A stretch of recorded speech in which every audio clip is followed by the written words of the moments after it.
President Trump is still refusing to accept his loss in the November election, and now virtually the entire Republican Party is in lockstep behind him as he tries to invalidate the results and overthrow the democratically elected government. For more on this, it's time for a closer look.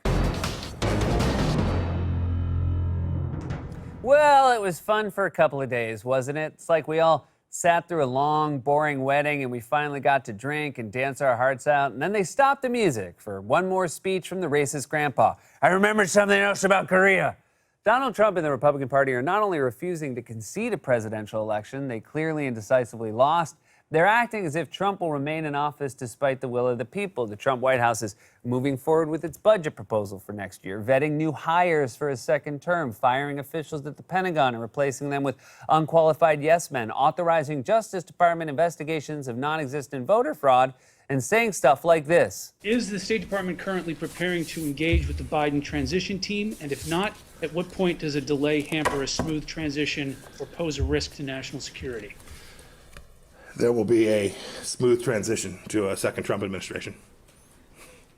A hilarious joke about the President of the United States actively trying to overthrow his democratically elected successor. I'm sorry, but are we all sure he was joking? Mike Pompeo has all the charm and comedic timing of a divorced gym teacher meeting his girlfriend's son for the first time. Hey, Tyler, come on. Pull my finger. Come on, pull it. Hey, I'm 26, bro. Just pull it. All right, fine. Oh, my pants. I'm gonna go change my pants. Honestly, I don't know if it was a joke or not, but either way, I'm gonna go out on a limb and say if you're the Secretary of State, maybe don't joke about a possible coup. That's one of those no joking jobs, you know, like Army drill sergeant or oncologist. Well, Dave, I'm looking at your x-ray and it's bad news. You're gonna spend about 40 more years with your wife. Well, you can take him with you. The truth is, it's clear and unavoidable. Joe Biden is the president-elect of the United States based on a decisive win in last week's election, and that's not going to change no matter how many ballots Republicans challenge. Incidentally, Trump is currently winning North Carolina, which accepts mail-in ballots 9 days after the election, as long as they were postmarked by Election Day. And oddly, I don't hear any Republicans whining about fraud. The margins in state Biden won are too large for Trump to overcome. Even if they did find an isolated case of actual fraud, which they haven't because it doesn't exist. Just take Maricopa County in Arizona. After a week of baselessly claiming fraud and suggesting Trump could end up winning the state, Trump's legal team has challenged a grand total of 180 rejected ballots. Biden leads in Arizona by 14,746 votes. It's like the Jets kicking a field goal down 42 points after the game is already over. Coach, send me out there for the fifth quarter. There are only 4 quarters. Then why isn't a quarter worth 4 cents? Coach. They can't provide any proof at all that there was any fraud, let alone widespread systemic fraud on the scale required to overturn the election results, because there wasn't any. Investigations by both the New York Times and AP have confirmed that. The Trump team's lies are so transparent, even Fox News cut away from one of their press conferences. You are welcoming fraud and you are welcoming illegal voting.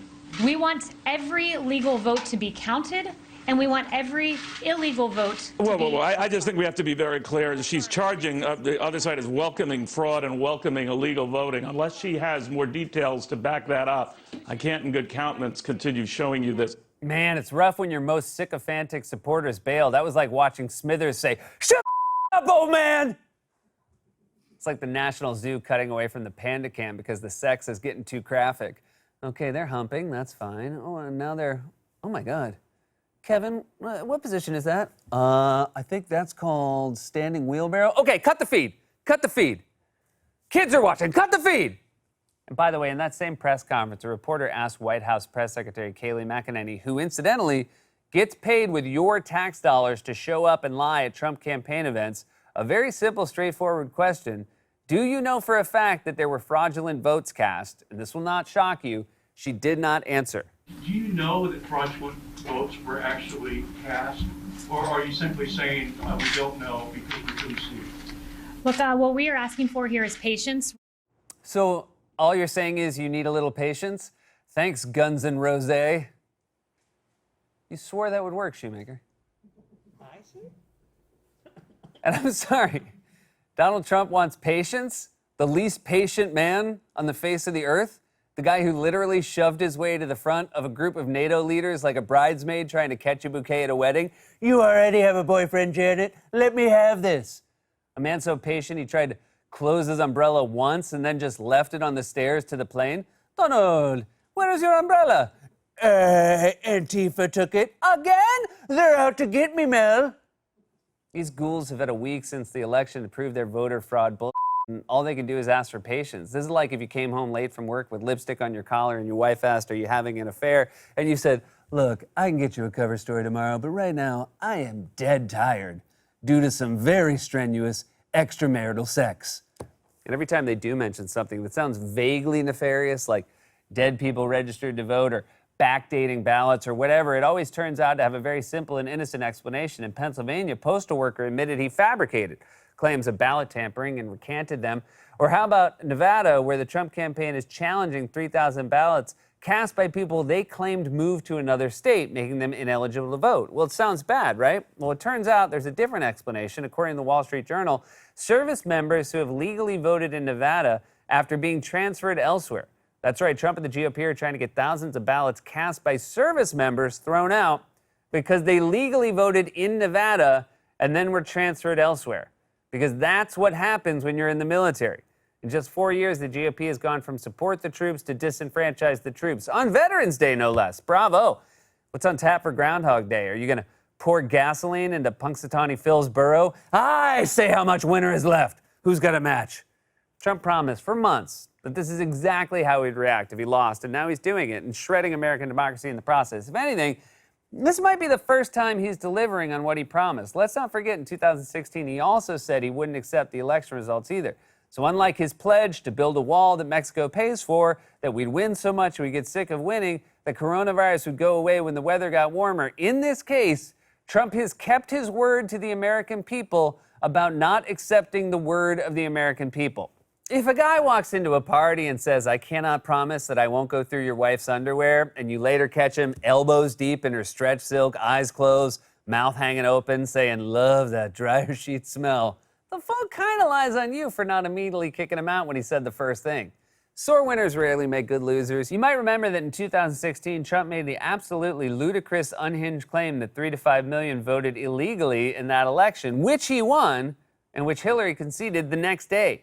Trump even promised an investigation to prove that he was right. If you look at voter registration, you look at the dead people that are registered to vote, who vote, you look at people that are registered in 2 states, you look at all of these different things that are happening with registration, you take a look at those registration, you're going to find, and we're going to do an investigation on it. But 3 to 5 million illegal votes. Well, we're going to find out, but it could very well be that much. When you say, in your opinion, millions of illegal votes, that is something that is extremely fundamental to our functioning democracy, a fair and free election. Sure. You say you're going to launch an investigation into this. Done. So you've Because launched an this is- investigation. We're going to launch an investigation to find out. Surprise, he did not find out. Trump would be the worst private investigator. Sure, doll, I'll help you find your husband. Is that him? Down there under that street lamp? No? Well, I'm out of ideas. This is over. He should start a British detective series called, I don't know, The Trumpledown Mysteries. And every episode would be him slowly revealing he's done no investigating. Have you deduced who the killer is, Inspector Trumpledown? I'm getting close. Closer every day. Hearing some very, very bad things about the butler. Oh, we don't like the butler, do we, folks? But we're probably, possibly, going to have an answer soon, because one thing we can all agree on, the Countess is dead, or not. This is the same stunt Trump's been pulling for years. Remember when he built his entire political career around the racist conspiracy theory that the first black president wasn't born in the U.S.? You know, the one that rocketed him to stardom with Republican voters because he's not a unique figure in history, but a perfect emblem of the racism and depravity of the modern conservative movement. Well, anyway, he pretended he was doing the same dumb investigative work back then, too. He may not have been born in this country. And I'll tell you what, 3 weeks ago, I thought he was born in this country. Right now, I have some real doubts. I have people that actually have been studying it, and they cannot believe what they're finding. You have people now down Absolutely. there searching, I mean, in Hawaii? Absolutely. And they cannot believe what they're finding. Obviously, he did not send investigators down to Hawaii because you have to pay investigators. But if he did, I bet that would have been a plum gig. a world-renowned idiot sends you on an all-expenses-paid trip to Hawaii to investigate a racist conspiracy theory you know is bull. And all you have to do is call him up and say, yeah, no, we're finding a lot of stuff down here. No, you wouldn't believe it. Hey, can I get another Mai Tai? And this time, can I get I don't know, inside a pineapple with a little umbrella? Thank you. Anyway, yeah, Donald, we're finding lots of proof down here. We're going to need some more money and maybe a masseuse? This is the same scam Trump's been running for years, and every time Republicans and their voters eat it up. For example, Trump actually went through with that dumb threat to investigate voter fraud in 2016 and put together a commission that was so unsuccessful, they had to disband it after finding nothing. The commission was led by Chris Kobach, the former Kansas Secretary of State, who found so little proof of voter fraud, he got humiliated in a disastrous interview on CNN. We have about 3 million people who are registered in more than one state, and that's not a crime. That's just an administrative bookkeeping. Including President's son-in-law, including the President's Treasury Secretary. Exactly, yeah. And many of your viewers are probably registered in more than one state. But what is a crime is if you actually vote in both of those states or in more than two states. Of course it's a crime. And every but where year, is the evidence of this widespread, rampant, millions of people voting? If it had happened, why haven't we seen it? We've already filed 9 cases. From the notes that I saw, you've and we have 9 6 cases. guilty pleas. Right. 6 guilty pleas, 1 dismissed, 2 pending. That says January 25th. 9 cases does not rampant, widespread voter fraud make. And the 9 cases are just the ones at the top of the list. One of the interesting things we found in prosecuting this crime in Kansas is that both Republicans and Democrats do it. These guys are such bumbling morons. They went from claiming there were 3 to 5 million illegal votes, all of them for Democrats, to there were 6 guilty pleas, and some of them were Republicans. It's like an episode of Law & Order that starts with a jogger finding a body in the park and ends with a coroner's report that says he was just sleeping, and now he's pissed, and he's a lawyer, and he's suing us.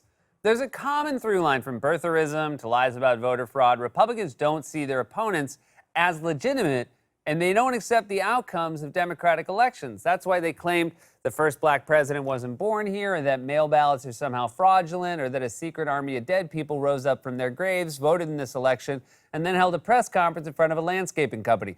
Thanks for coming, everyone. It's getting late, so I better scoot on over to the cremation center.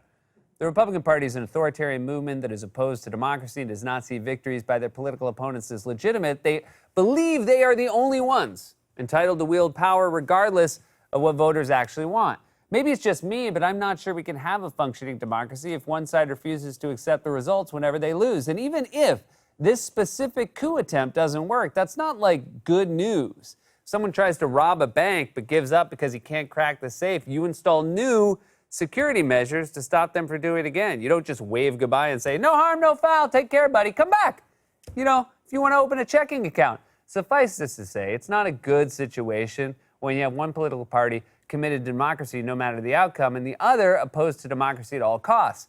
Even if this ridiculous coup attempt fails, it doesn't bode well for the future, which is why we need bold, systemic reforms to empower everyone to vote and honor what the majority of voters actually want, like abolishing the Electoral College and fixing the Voting Rights Act, among other things. These should be no-brainers. If we had a healthy, functioning political system, both parties would react to these ideas by saying, Sure, done. This has been A Closer Look.